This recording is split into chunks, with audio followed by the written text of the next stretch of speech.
सो hey guys, मैं दीप चैटर्जी। स्वागत कीजिए मुझे आपके इस प्यारे यूट्यूब चैनल चैटर्जीज एडुकेशन में। इस वीडियो में हम लोग बात करेंगे इलेक्ट्रोस्टैटिक्स के 6th लेक्चर का 6th वीडियो का क्लास 12 फिजिक्स के लिए, जो कि डेडिकेटेड होगा किसके लिए? इलेक्ट्रिक फील्ड के टॉपिक के लिए। तो बात करते हैं इलेक्ट्रिक फील्ड के बारे में इन डिटेल्स। सबसे पहले हम लोग ये जानते थे कुलम्स लॉ के हिसाब से कि अगर दो चार्ज बड़ी रहे, या तो लाइक हो या तो अनलाइक हो। अगर लाइक हुआ तो क्या होगा? अगर लाइक चार्ज हुआ तो रिपल्सन होगा दोनों में, यही पढ़े थे हम लोग। और अगर अनलाइक हुआ तो अट्रैक्शन होगा। पर बाद में देखा गया कि ऐसा अगर दो चार्ज नहीं भी रहे, सिर्फ एक ही चार्ज रहे और एक तीसरा कुछ न्यूट्रल चार्ज आ जाए, तो उसको भी इलेक्ट्रोस्टैटिक फोर्स महसूस होता है। कैसे?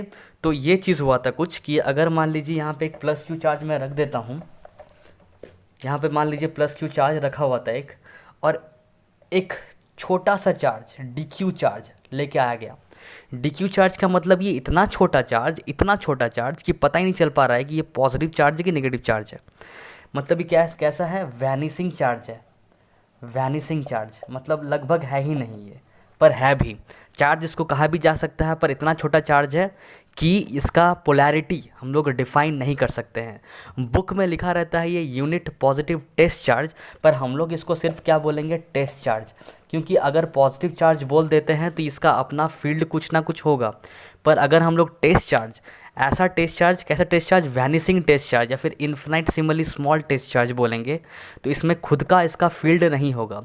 ये एक न्यूट्रल चार्ज जैसा बिहेव करेगा, मतलब एक नॉर्मल पार्टिकल जैसा बिहेव करेगा, नो चार्ज पार्टिकल जैसा बिहेव करेगा। तो हम लोग यूनिट पॉजिटिव टेस्ट चार्ज नहीं बोलेंगे, वो कहना गलत होगा। अच्छा बुक इसको लिखता है कि सिर्फ टेस्ट चार्ज लिखता है, यूनिट पॉजिटिव टेस्ट चार्ज नहीं लिखता है। तो मान लेते हैं यहाँ पे एक सिर्फ टेस्ट चार्ज है जो कि बहुत ही स्मॉल है और जिसका पोलैरिटी डिफाइन करना मुश्किल है कि पॉजिटिव है कि नेगेटिव है। अगर वो आ जाता है, मतलब कोई आसपास में आ जाता है प्लस क्यू के, तो ये भी एक फोर्स महसूस करता है। अगर ये प्लस क्यू चार्ज है तो ये अपने मतलब ऐसा फोर्स महसूस करता है जैसे कि इसको ढकेला जा रहा हो। और अगर यहाँ पे माइनस क्यू रहता तो यही डी क्यू चार्ज ऐसा महसूस कर रहा था जैसे कि इसको खींचा जा रहा हो। तो इसके पास तो कुछ फील्ड नहीं है। सेम चार्ज को यहाँ पे रखें हम, अगर ये प्लस क्यू होता तब तो रिपल्सन होता, समझ में आ रहा है। और अगर यहाँ माइनस क्यू होता तो ये अट्रैक्शन होता, समझ में आ रहा है। बट ये चार्ज है ही नहीं, डी क्यू कोई चार्ज नहीं है। ये इतना छोटा चार्ज है कि प्लस माइनस सब इसके लिए बराबर है। ये इतना छोटा चार्ज है कि प्लस माइनस सब इसके लिए बराबर है। फिर भी प्लस चार्ज जैसे ही दिख रहा है इसको, ये क्या कर रहा है? मतलब इसको रिपल्सिव फोर्स महसूस हो रहा है प्लस चार्ज देखते ही, और माइनस चार्ज देखते ही इसको अट्रैक्टिव फोर्स महसूस हो रहा है। क्यों ऐसा हो रहा है? तो इससे एक हाइपोथेटिकल आइडिया लगाया गया, इमेजिन किया गया कि जो प्लस क्यू है ना, ये कैसा इसका बिहेवियर है? इसका बिहेवियर ही है ढकेलने वाला। मतलब ये क्या करता है? ये अपने आप से हर चार्ज को या फिर हर न्यूट्रल बॉडी को या फिर हर टेस्ट चार्ज को अपने से दूर ढकेलता है। ऐसा ये करते रहता है। बीच में कोई भी आ जाए इसको ये ढकेल देगा, ऐसा कुछ हो रहा है। पर माइनस क्यू चार्ज क्या है? इसका नेचर क्या है? इसका नेचर ये है कि इसका आसपास में कोई भी दिख जाए ये उसको खींच लेगा। मतलब ये हमेशा क्या करते रहता है? ऐसा कुछ करते रहता है। कोई भी आ जाए उसको खींच लेगा, है कि नहीं? तो इसका काम क्या है? ऐसे ढकेलते रहना, कोई भी आ जाए ढकेल देगा। इसका काम क्या है? खींचते रहना, कोई भी आ जाए खींच लेगा। बस ये पता चला। तो ये ढकेलने वाला और खींचने वाला की जो चीज़ है, हाइपोथेटिकली इसको लाइंस में ड्रॉ किया गया और उसको कहा गया इलेक्ट्रिक फील्ड लाइंस या फिर सिर्फ इलेक्ट्रिक फील्ड। और प्लस क्यू का कैसे बनाया गया कि ये ढकेलने वाला इसका दिखाया गया, इसका बिहेवियर ये ढकेलता है, दूर भगाता है चीज़ों को। और माइनस क्यू का बिहेवियर कैसा दिखाया गया कि ये खींचता है चीज़ों को अपने तरफ, अट्रैक्ट करते रहता है। कोई भी बीच में आ जाए तो उसको अट्रैक्ट कर लेगा।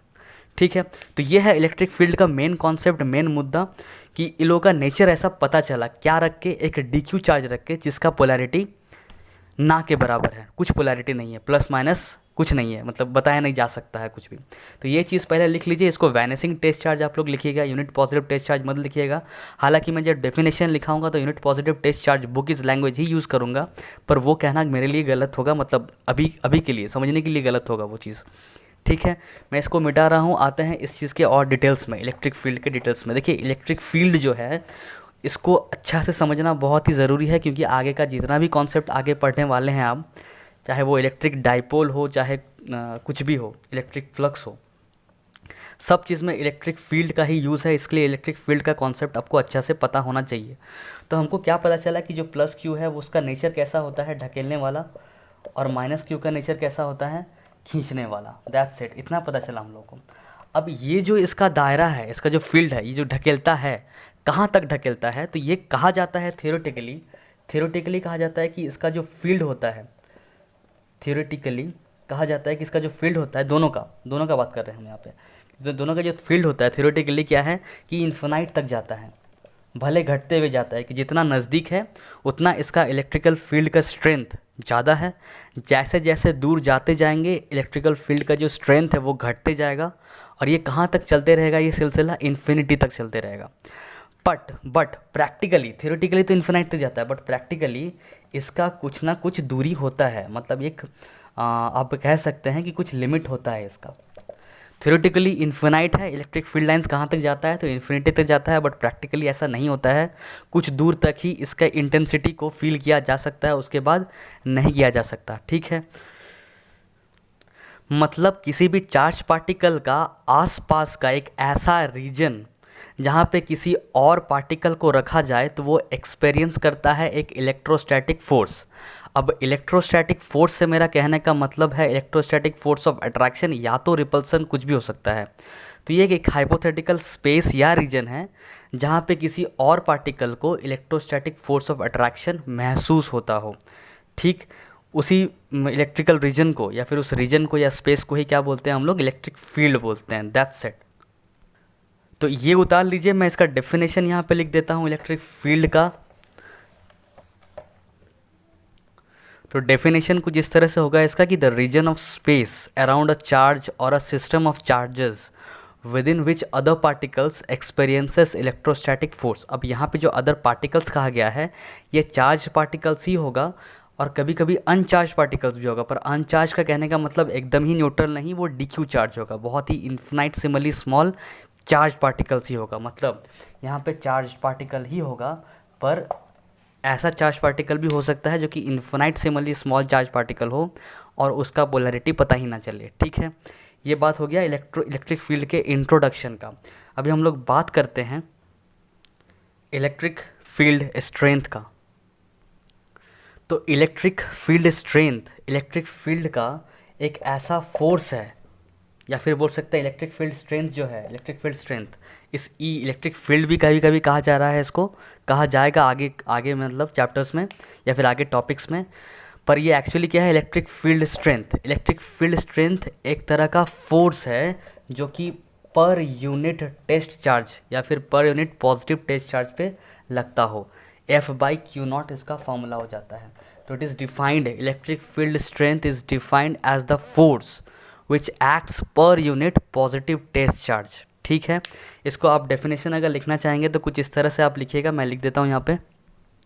तो इसका डेफिनेशन यहाँ पे लिखा हुआ है, it is the force acting per unit positive test charge. यहाँ पे पॉजिटिव लिखा गया है पर साथ में टेस्ट चार्ज भी बोल दिया गया है। टेस्ट चार्ज का मतलब इन्फिनिटेसिमली स्मॉल टेस्ट चार्ज या फिर वैनिसिंग टेस्ट चार्ज।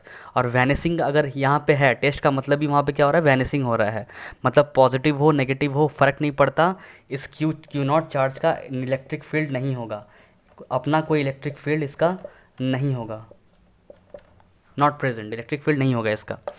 तो यहाँ पे क्या लिखा हुआ है, is the force acting per unit positive test charge without disturbing the source charge. इस without disturbing the source charge का मतलब ही है इसका कुछ इलेक्ट्रिक फील्ड नहीं होगा। अगर इसका कुछ इलेक्ट्रिक फील्ड होता तो इस पे लगने वाला जो फोर्स है, बड़े कोई चार्ज के मतलब चार्ज के द्वारा जो इलेक्ट्रिक फील्ड इलेक्ट्रोस्टैटिक फोर्स इस पे आता, ये थोड़ा सा कम हो जाता, क्योंकि इसका खुद भी इलेक्ट्रोस्टैटिक फोर्स ये दे रहा होता, इलेक्ट्रोस्टैटिक फील्ड या फिर फोर्स दे रहा होता अगर इसका भी कुछ फील्ड होता तो। पर इसका कुछ फील्ड नहीं है, तो इसलिए लिखे हैं without disturbing the source charge. जिसमें इसको फोर्स मिल रहा है, इस चार्ज को, जिस चार्ज से फोर्स मिल रहा है उस चार्ज को ये खुद अपने से कुछ फोर्स नहीं लगा रहा है, ये कह रहा है ये यहाँ। ठीक है, तो सेम चीज़ है, आप ये कह दें, ये लाइन कह दें, या फिर बोल दें नो इलेक्ट्रिकल फील्ड, ये भी कह सकते हैं। ठीक है, तो इतना बात हो गया आपका इलेक्ट्रिक फील्ड स्ट्रेंथ का। चलिए हम लोग देख लेते हैं अभी electric field due to a point charge, हम लोग का next topic, electric field due to a point charge. कुछ डिस्टेंस r पे electric field due to a point charge. तो ये रहा हम लोग का topic electric field due to a point charge. मान लीजिए यहाँ पे एक पॉइंट चार्ज है प्लस क्यू, और ये अपने चारों तरफ इलेक्ट्रिक फील्ड ऐसे दे रहा है, ठीक है। हमको कोई एक पॉइंट पे निकालना है इलेक्ट्रिक फील्ड, तो इस पॉइंट को नहीं लेते हम लोग क्योंकि चमक रहा है, इस फील्ड को लेते हैं, इस पॉइंट को लेते हैं। मान लीजिए जो पॉइंट है ये कितना दूर में है, ये डी दूरी में है। पॉइंट चार्ज से जिस पॉइंट में हम लोग को इलेक्ट्रिक फील्ड निकालना है वो कितना दूर में है, डी दूरी में है। इस पॉइंट का नाम हम लोग कुछ दे देते हैं ए। तो पॉइंट ए में हम लोग को इलेक्ट्रिक फील्ड निकालना है प्लस क्यू पॉइंट चार्ज के वजह से, जो कि डी दूरी में है। तो हम लोग जब इलेक्ट्रिक फील्ड निकालते हैं किसी पॉइंट में, तो हम लोग को सबसे पहले याद क्या रखना है कि जिस भी पॉइंट में हम लोग को इलेक्ट्रिक फील्ड निकालना है उस पॉइंट में हम लोग एक हाइपोथेटिकली डी क्यू चार्ज रख देंगे, ठीक है। डी क्यू चार्ज बोल सकते हैं, या फिर जो बुक लिखता है उसको लिखिए क्यू नॉट लिखते हैं, टेस्ट चार्ज क्यू नॉट, ठीक है। हम लोग क्यू नॉट रख दिए। तो अभी ये यहाँ पे इलेक्ट्रिक फील्ड कितना होगा वो निकालने के लिए हम लोग क्या करेंगे, तो इलेक्ट्रिक फील्ड स्ट्रेंथ या फिर इलेक्ट्रिक फील्ड क्या होता है, एफ अपॉन क्यू नॉट, यही होता है एफ बाई क्यू नॉट। और एफ क्या है इस दोनों चार्ज के बीच में, तो है क्या है K Q one Q two upon R square. तो क्यू वन क्या है, क्यू है, क्यू टू क्या है, क्यू नॉट है, और अपॉन आर स्क्वायर क्या है यहाँ पे डी स्क्वायर, और एक क्यू नॉट पहले से था, तो क्यू नॉट क्या हो जाएगा, कैंसिल। तो इलेक्ट्रिक फील्ड स्ट्रेंथ या फिर electric field at point A, या फिर एट पॉइंट ए ऐसे लिख देते हैं, due to charge plus Q is what, K Q upon D square. ये फार्मूला हर चीज़ के लिए वैलिड है। अगर ये फार्मूला हर जगह वैलिड है, K Q upon D square. अगर कोई चार्ज क्यू दिया हुआ है और वो एक क्या होना चाहिए, पॉइंट चार्ज होना चाहिए। अगर कोई पॉइंट चार्ज है और उस पॉइंट चार्ज के वजह से किसी डिस्टेंस डी में अगर किसी पॉइंट में हमको इलेक्ट्रिक फील्ड निकालना हो, तो इलेक्ट्रिक फील्ड का फॉर्मूला क्या बन जाता है, K Q upon D square. कैसे आया, तो ये छोटा सा डेरिवेशन था इसका, electric field at a point electric field at a distance due to a point charge का, ठीक है। अब इसी चीज़ का हम लोग वेक्टर फॉर्म देखेंगे। तो उससे पहले इस टॉपिक को आप लोग लिखिए और इसको नोट डाउन कर लीजिए। Okay, that's it. बढ़ते हैं हम लोग नेक्स्ट टॉपिक इसी का वेक्टर फॉर्म में। तो यहाँ पे जो प्लस क्यू चार्ज था, इस डी डिस्टेंस पे हम लोग रहे थे पॉइंट ए पे इलेक्ट्रिक फील्ड, जो कि आ गया था कितना, electric field equals to K Q upon D square. पर हम लोग ये जो पोजीशन वेक्टर देख रहे हैं डी, इसका एरो किधर से किधर होगा, बस यहाँ से इस तरफ एरो होगा। मतलब ये जो वेक्टर होगा वो ऐसा कुछ होगा, क्योंकि हम लोग कहाँ से देख रहे हैं चीज़ों को, प्लस क्यू से देख रहे हैं। कितना दूर में देख रहे हैं, तो डी दूर में देख रहे हैं, मतलब ये डी दूर है। मतलब इस वेक्टर का, इस पोजीशन वेक्टर का मैग्नीट्यूड डी है, और डायरेक्शन किधर है, इधर। तो इलेक्ट्रिक फील्ड की तरफ हम लोग कह सकते हैं कि इस प्लस क्यू का इलेक्ट्रिक फील्ड का डायरेक्शन उस तरफ है, ईस्ट की तरफ।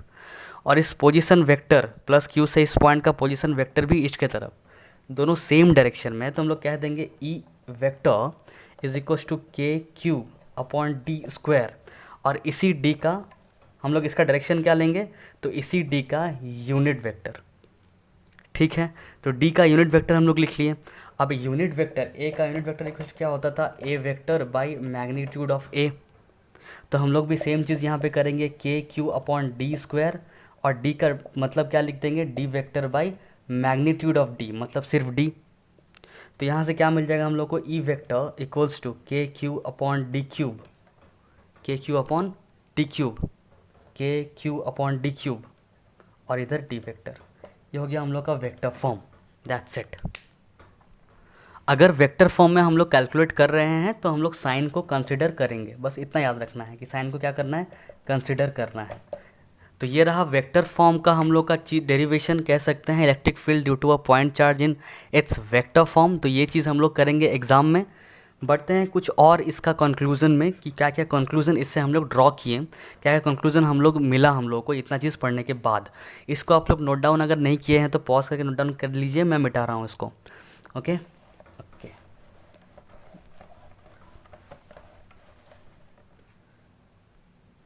तो हम लोग कंक्लूड ये किए कि E equals to K Q upon D square था हम लोग के पास। तो यहाँ से हम लोग को पता चला कि जो E है वो inversely proportional to D square है। जो जैसे जैसे D यहाँ पे क्या होगा, D हम लोग का बढ़ेगा, तो इलेक्ट्रिक फील्ड क्या होते रहेगा, घटते रहेगा। मतलब जैसे जैसे हम लोग दूर जाते जाएंगे इलेक्ट्रिक फील्ड घटते जाएगा, और जब डी यहाँ पे क्या हो जाएगा, नज़दीक आते जाएगा, या फिर बोल सकते हैं डी जब इन्फिनिटी हो जाएगा, बहुत ज़्यादा हो जाएगा, तो इलेक्ट्रिक फील्ड लगभग क्या हो जाएगा, यहाँ पे अगर इन्फिनिटी हो गया तो 1/इन्फिनिटी क्या होता है, ये लगभग ज़ीरो हो जाएगा। ये चीज़ कंक्लूड किए, फिर ये चीज़ कंक्लूड किए, उसके बाद हम लोग सोचते हैं कि डी अगर यहाँ पे बढ़ रहा था तो इलेक्ट्रिक फील्ड घट रहा था, डी अगर घटेगा तो इलेक्ट्रिक फील्ड क्या होगा, बढ़ेगा। डी घटेगा मतलब डिस्टेंस को अगर हम लोग पास लाते रहेंगे तो क्या होगा, उसका बात चल रहा था। तो अगर डी लगभग क्या हो गया, ज़ीरो हो गया, मतलब डी अगर अप्रोच करेगा जीरो से, तो इलेक्ट्रिक फील्ड जो होगा वो बहुत ही ज़्यादा बढ़ जाएगा, बहुत ज़्यादा बढ़ जाएगा।